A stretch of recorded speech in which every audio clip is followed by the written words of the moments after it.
ગોધરામાં કમોસમી વરસાદ. પંચમહાલ જિલ્લાના મુખ્ય મથક ગોધરા સહિત આસપાસના વિસ્તારોમાં વહેલી સવારે અચાનક વાતાવરણ પલટાયું હતું અને કમોસમી વરસાદી ઝાપટું પડ્યું હતું, જેનાથી ખેડૂતોમાં ચિંતા જોવા મળી છે. ગુજરાત બજેટ 2026-27 નાણામંત્રી કનુભાઈ દેસાઈએ વિધાનસભામાં અંદાજે 3.90 લાખ કરોડથી વધુનું ઐતિહાસિક બજેટ રજૂ કર્યું છે. આ બજેટમાં કૃષિ, આરોગ્ય અને ઇન્ફ્રાસ્ટ્રક્ચર પર વિશેષ ભાર મૂકવામાં આવ્યો છે. ખંભાળિયા બાયપાસ માટે 135 કરોડ. રાજ્યના બજેટમાં દેવભૂમિ દ્વારકા જિલ્લાના ખંભાળિયા બાયપાસ રોડ માટે 135 કરોડની મોટી રકમ ફાળવવામાં આવી છે. આ પ્રોજેક્ટ અંતર્ગત 2 4 લેન બ્રિજ અને 1 માઇનોર બ્રિજ બનાવવાનું આયોજન છે. પીએમજેએવાય યોજના માટે મોટી ફાળવણી. રાજ્ય સરકારે આરોગ્ય ક્ષેત્રે પ્રધાનમંત્રી જન આરોગ્ય મુખ્યમંત્રી અમૃતમ યોજના માટે 3,400 કરોડની ફાળવણી કરી છે, જેનાથી 2.72 કરોડથી વધુ લોકોને કેશલેસ સારવારનો લાભ મળશે. રાજકોટમાં ગૌ કેટલ શો. રાજકોટમાં પશુપાલકો અને જનતામાં જાગૃતિ લાવવા માટે પ્રથમવાર 3 દિવસીય ગૌ કેટલ શોનું આયોજન કરવામાં આવ્યું છે, જેમાં ગીર અને જર્સી ગાયોનું પ્રદર્શન યોજાશે. ક્રિકેટ. Bharat versus Netherland. અમદાવાદના નરેન્દ્ર મોદી સ્ટેડિયમમાં ભારત અને નેધરલેન્ડ વચ્ચે રોમાંચક મેચ રમાઈ રહી છે. સ્થાનિક ચાહકોમાં આ મેચને લઈને ભારે ઉત્સાહ જોવા મળી રહ્યો છે.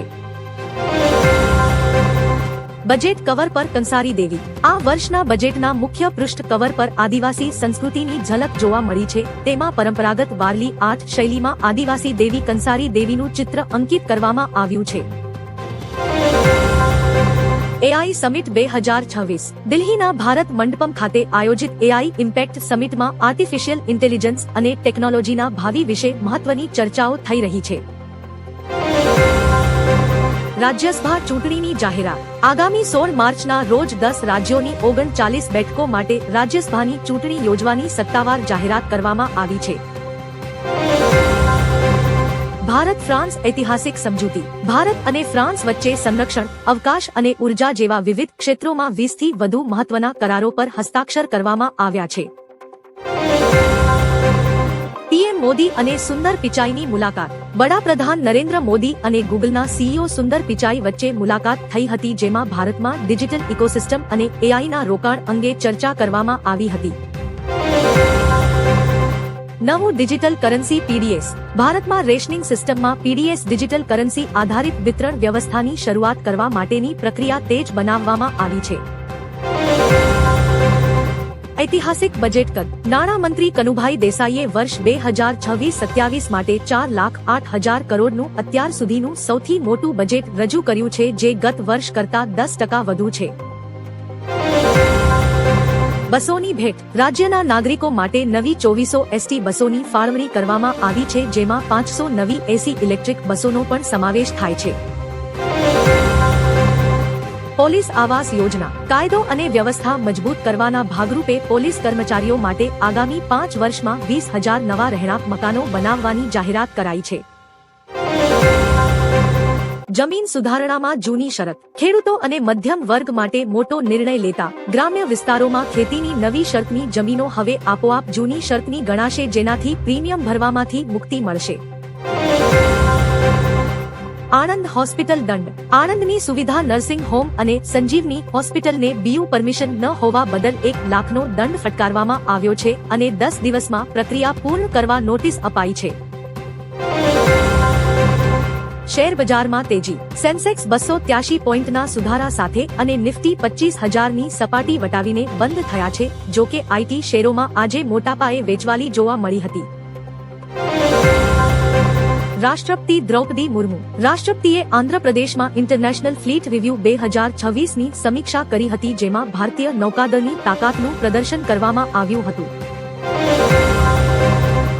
YouTube down. સવારના સમયે ભારતના કેટલાક ભાગો સહિત વિશ્વભરમાં યુટ્યુબની સેવાઓ ખોરવાતા યુઝર્સને મુશ્કેલી પડી હતી, જોકે બાદમાં સેવાઓ પુનઃ સ્થાપિત થઈ હતી. ચાંદીના ભાવમાં ભડકો. ભારતીય બજારમાં ચાંદીના ભાવમાં ઐતિહાસિક ઉછાળો જોવા મળ્યો છે. ભાવ કિલો દીઠ 2.75 લાખની સપાટીને પાર કરી ગયા છે. અમિત શાહનો પશ્ચિમ બંગાળ પ્રવાસ. કેન્દ્રીય ગૃહમંત્રી અમિત શાહ પશ્ચિમ બંગાળની મુલાકાતે છે, જ્યાં તેઓ વિવિધ વિકાસ કાર્યો અને રાજકીય બેઠકોમાં ભાગ લેશે. નવસારી ભાજપમાં રાજીનામાનો દોર. નવસારી જિલ્લા ભાજપમાં મોટું રાજકીય સંકટ સર્જાયું છે. જલાલપોર બાદ હવે નવસારી તાલુકાના 8 હોદ્દેદારો સહિત છેલ્લા એક અઠવાડિયામાં કુલ 50 જેટલા કાર્યકરોએ રાજીનામા આપતા રાજકારણ ગરમાયું છે. પાન કાર્ડ માટે નવા નિયમો. કેન્દ્ર સરકાર દ્વારા હવે નવું પાન કાર્ડ કઢાવવા માટે જન્મના પ્રમાણપત્રને ફરજિયાત બનાવવાની પ્રક્રિયા હાથ ધરવામાં આવી છે, જેથી દસ્તાવેજી પ્રક્રિયામાં વધુ પારદર્શિતા લાવી શકાય. દિલ્હીમાં રાજદ્વારી બેઠકોનો ધમધમાટ. એઆઈ ઇમ્પેક્ટ સમિટના ભાગરૂપે વડાપ્રધાન મોદીએ ક્રોએશિયા, સર્બિયા અને કઝાકિસ્તાનના વડાઓ સાથે દ્વિપક્ષીય બેઠકો યોજી હતી, જેમાં આર્ટિફિશિયલ ઇન્ટેલિજન્સ અને ડિજિટલ સેક્ટરમાં સહયોગ વધારવા પર ભાર મૂકવામાં આવ્યો હતો. આદિવાસી વિદ્યાર્થીઓના ભથ્થામાં વધારો. બજેટમાં મોટી જાહેરાત કરતા આશ્રમ શાળાઓ અને છાત્રાલયોમાં ભણતા 2.77 લાખ આદિવાસી અને પછાત વર્ગના વિદ્યાર્થીઓના માસિક ભથ્થામાં 340નો વધારો કરવામાં આવ્યો છે. 4 નવી આઈ હબ શાખાઓ. અમદાવાદની સફળતા બાદ હવે સુરત, વડોદરા, રાજકોટ અને મહેસાણામાં સ્ટાર્ટઅપ્સને પ્રોત્સાહન આપવા માટે 80 કરોડના ખર્ચે પ્રાદેશિક આઈ સેન્ટર્સ શરૂ કરવામાં આવશે. 926 નવી પીએમ શ્રી શાળાઓ. ગુજરાતમાં શિક્ષણનું સ્તર સુધારવા માટે અત્યાધુનિક સુવિધાઓ ધરાવતી વધુ 926 પીએમ શ્રી શાળાઓ ખોલવાની મંજૂરી આપવામાં આવી છે. મહિલાઓ માટે ગ્રામ હાટ. ગ્રામીણ બહેનો દ્વારા બનાવાયેલી ચીજવસ્તુઓના વેચાણ માટે 20 કરોડના ખર્ચે વિવિધ સ્થળોએ કાયમી બજાર એટલે કે ગ્રામ હાટ ઊભા કરવાની જાહેરાત કરવામાં આવી છે. પીપલ્જ કેમિકલ ફેક્ટરીમાં આગ. અમદાવાદના પીપલ્જ વિસ્તારમાં આવેલી એક કેમિકલ કંપનીમાં ભીષણ આગ ફાટી નીકળી હતી. ફાયર બ્રિગેડની અને ગાડીઓએ કલાકોની જહેમત બાદ આગ પર કાબુ મેળવ્યો હતો. બાંગ્લાદેશના નવા પીએમને આમંત્રણ. વડાપ્રધાન મોદીએ બાંગ્લાદેશના નવા વડાપ્રધાન તારિક રહેમાનને ભારતની સત્તાવાર મુલાકાત લેવા માટે ખાસ આમંત્રણ પાઠવ્યું છે. લોકસભા સ્પીકર ઓમ બિરલાએ ઢાકા જઈને આ આમંત્રણ આપ્યું હતું. ગ્લોબલ એઆઈ લીડર તરીકે ભારત. ગૂગલના સીઈઓ સુંદર પિચાઈએ આજે જણાવ્યું કે ભારત એઆઈ ક્ષેત્રે અસાધારણ સફર પર છે અને ભારત મંડપમાં યોજાયેલી સમિટ વિશ્વ માટે દિશાસૂચક બનશે. દિલ્હીમાં વરસાદનું એલર્ટ. ભારતીય હવામાન વિભાગે દિલ્હી અને તેની આસપાસના વિસ્તારોમાં હળવા વરસાદ અને 30-40 કિમીની ઝડપે પવન ફૂંકાવાની આગાહી કરી છે.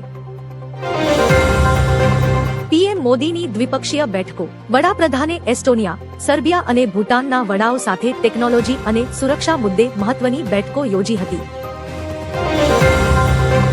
નૌકાદળની તાકાતનું પ્રદર્શન. આંધ્રપ્રદેશના કિનારે રાષ્ટ્રપતિ દ્રૌપદી મુર્મુની હાજરીમાં ઇન્ટરનેશનલ ફ્લીટ રિવ્યુ યોજાયો, જેમાં વિશ્વના અનેક દેશોના યુદ્ધજહાજોએ ભાગ લીધો હતો. Gandhinagar GIFT City metro. Metro phase 2ના ટ્રાયલ રન સફળ રહ્યા બાદ આજથી ગાંધીનગર અને ગિફ્ટ સિટી વચ્ચે નિયમિત મેટ્રો સેવાઓ શરૂ કરવાની તૈયારીઓ પૂર્ણ કરી લેવામાં આવી છે.